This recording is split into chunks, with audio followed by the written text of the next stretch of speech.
নিযুক্তিখিনি বৰ্তমান অসমৰ পৰিৱেশটোৰ কাৰণে আমি অলপ অপেক্ষা কৰিছিলোঁ 1 তাৰিখৰ পৰা ডিপাৰ্টমেণ্টবিলাকৰ লটাৰী আৰম্ভ হ'ব কোন ডিপাৰ্টমেণ্টত যাব গতিকে মই ভাবো যে নৱেম্বৰ মাহত আমি নিযুক্তিবিলাক দিব পাৰিম গতিকে ইয়াত নিযুক্তি 2-3টা প্ৰক্ৰিয়া আছে প্ৰথম এডিআৰই ৰিজাল্টটোক আমি ডিপাৰ্টমেণ্টক দিব লাগিব ডিপাৰ্টমেণ্টে আকৌ পোষ্ট চাই পোষ্টিং অৰ্ডাৰ বনাব লাগিব গতিকে প্ৰায় 15 দিন আমাক সময় লাগে এইকেইটা দিন অসমৰ পৰিৱেশৰ কাৰণে কোনেও অফিচত কাম কৰিব পৰা নাছিল সবৰে এটাই টপিক চলি আছিল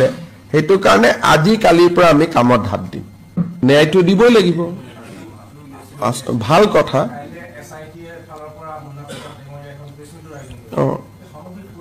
পৰিৱেশটো একো নাই যে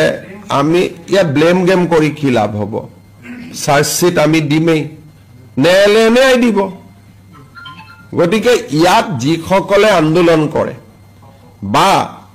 ন্যায়ালয়ক আমি বিশ্বাস নকৰো তেওঁলোকৰ কাৰণে এইটো সমস্যা বিজেপি ওলাই আছে ন্যায়ালয়ৰ ওপৰত আমাৰ বিশ্বাস আছে গতিকে যিসকলে ন্যায়ালয়ক বিশ্বাস নকৰে তেওঁলোকে এই ধৰণৰ ব্যৱহাৰ কৰি থাকিব কিন্তু অসম চৰকাৰ বা মোৰ বিশ্বাস আছে যে এছআইটিয়ে ভাল কাম কৰিব আৰু ৰাইজে যি বিচাৰে এছআইটিয়ে সব কৰিছে সিংগাপুৰ যাব লাগে ঘটনাস্থলীত যাব লাগে দ্বিতীয়বাৰ পোষ্টমৰ্টেম কৰিব লাগে যিমান পৰামৰ্শ দিছিল আমিতো সব কৰিছো এটা পৰামৰ্শ দিয়া মানুহবিলাকে আকৌ আন্দোলন কৰিব খোজে কিন্তু তেওঁলোকৰ যদি কিবা কথা আছে জাষ্টিস সৌমিত্ৰ শইকীয়া আয়োগকহে জনাব লাগে আমাৰ প্ৰচেছন কি বিজেপিৰ প্ৰচেছন সিম্পল ন্যায়ৰ ওপৰত আমাৰ বিশ্বাস আছে এছআইটিয়ে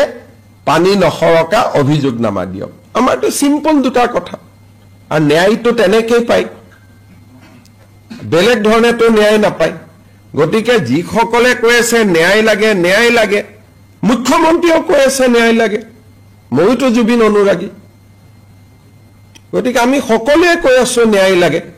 কিন্তু ন্যায় দিব কোনে যোনে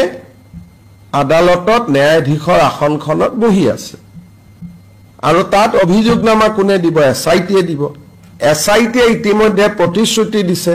যে নিৰ্ধাৰিত সময়ৰ ওপৰত আমি অভিযোগনামা দিম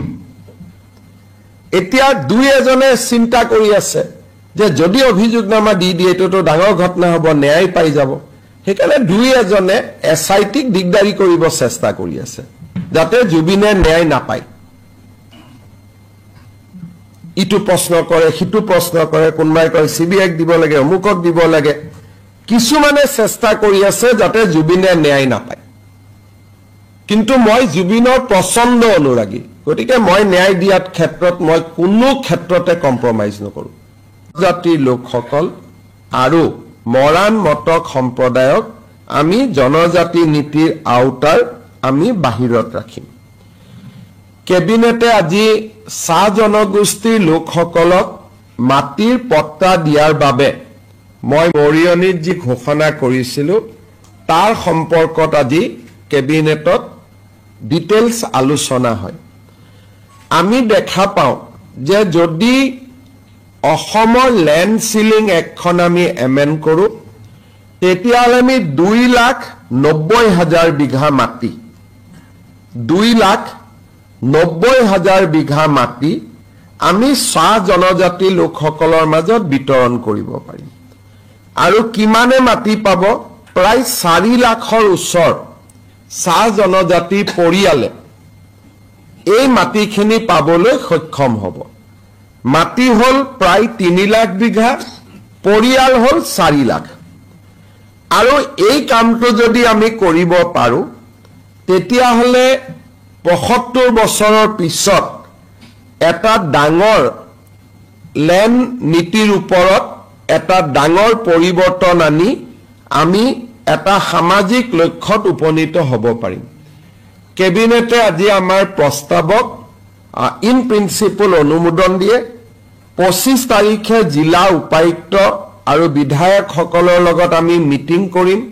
যে এটা পৰিয়ালক আমি কিমানলৈকে মাটি দিম তাৰ সীমাবদ্ধতা কি থাকিব আৰু সমান্তৰালভাৱে অহা 2-3 তাৰিখে আমি চাহ জনগোষ্ঠীৰ সংগঠনসমূহক নিমন্ত্ৰণ কৰিম যাতে তেওঁলোকৰ লগত আলাপ আলোচনা কৰি আমি এই আইনখন 25 নৱেম্বৰত বিধানসভালৈ লৈ যাব পাৰোঁ তাৰমানে আপোনালোকে ইয়াৰ সোশ্যাল ভ্যালুটো উপলব্ধি কৰিব পাৰিব গোটেই অসমত চাহ বাগিচাৰ লাইনত মাটি আছে প্ৰায় 2,90,000 বিঘা পৰিয়াল আছে প্ৰায় 4 লাখ যদি এই কামটো কৰিব পৰা যায় যত নেকি আজি কেবিনেটে অনুমোদন দিছে যদি আমি কৰিব পাৰো এটা ডাঙৰ সামাজিক লক্ষ্যত আমি উপনীত হ'ব পাৰিম আজি আমাৰ কেবিনেটত আৰু এটা গুৰুত্বপূৰ্ণ সিদ্ধান্ত গ্ৰহণ কৰা হয় 1983 চনত নেলিত এটা নৰসংহাৰ এটা সংগঠিত হৈছিল আৰু তেতিয়া তিৱাৰী কমিশন বুলি ৰাজ্য চৰকাৰে এটা কমিশন গঠন কৰি দিছিল কিন্তু আজিলৈকে কমিশনৰ ৰিপৰ্ট বিধানসভাত দিয়া হোৱা নাছিল অহা 25 নৱেম্বৰৰ বিধানসভাত তিৱাৰী কমিশনৰ ৰিপৰ্ট 1983 চনৰ নেলি নৰসংহাৰৰ প্ৰেক্ষাপটত গঠন কৰা তিৱাৰী কমিশনৰ ৰিপৰ্ট আমি আনুষ্ঠানিকভাৱে অসম বিধানসভাৰ মজিয়াত ৰাখিবলৈ আমি আজি সিদ্ধান্ত গ্ৰহণ কৰিছো এনেধৰণে আজি আমাৰ কেবিনেটত এই গুৰুত্বপূৰ্ণ সিদ্ধান্ত কেইটি হয় আৰু তাৰ উপৰিও কেবিনেটত আজি জুবিন গাৰ্গৰ সমাধিক লৈও বা জুবিন ক্ষেত্ৰক লৈও এটা অনানুষ্ঠানিক আলোচনা হৈছিল আমি ডিসি কামৰূপ মহানগৰ আৰু সোণাপুৰৰ স্থানীয় ৰাইজৰ মাজত আলোচনা কৰি এই গোটেই সমাধি ক্ষেত্ৰখনক এটা ব্যৱস্থিত ৰূপলৈ আনিবলৈ আজি আমি ডিসি কামৰূপ মহানগৰক পৰামৰ্শ দিছো কোনো কাৰণতে এই জুবিন ক্ষেত্ৰত মদ খোৱা মানুহ বা মদ সেৱন কৰাৰ কোনো ব্যৱস্থা যাতে হ'ব নোৱাৰে তাৰ বাবে আমি কঠোৰ পদক্ষেপ লবলৈ আজি আমি কামৰূপ জিলা মহানগৰৰ উপায়ুক্তক আমি পৰামৰ্শ দিছো কিন্তু তাৰ নীতি নিয়ম কি হ'ব এই ক্ষেত্ৰত সোণাপুৰৰ স্থানীয় ৰাইজ কামৰূপ জিলাৰ উপায়ুক্ত বা আয়ুক্ত তেখেতসকলে আলোচনা কৰি ইয়াৰ ডিটেইল সিদ্ধান্ত ল'ব আমি মাত্ৰ অন প্ৰিন্সিপল কৈছো যে জুবিন গাৰ্গক যাতে যিকোনো কাৰণতে মদৰ লগত তেখেতৰ যাতে ইমেজ 100 বছৰ পিছত নতুন প্ৰজন্মৰ মাজত এজন গায়ক হিচাপে আমি ৰাখিব পাৰো সংগীতজ্ঞ হিচাপে ৰাখিব পাৰো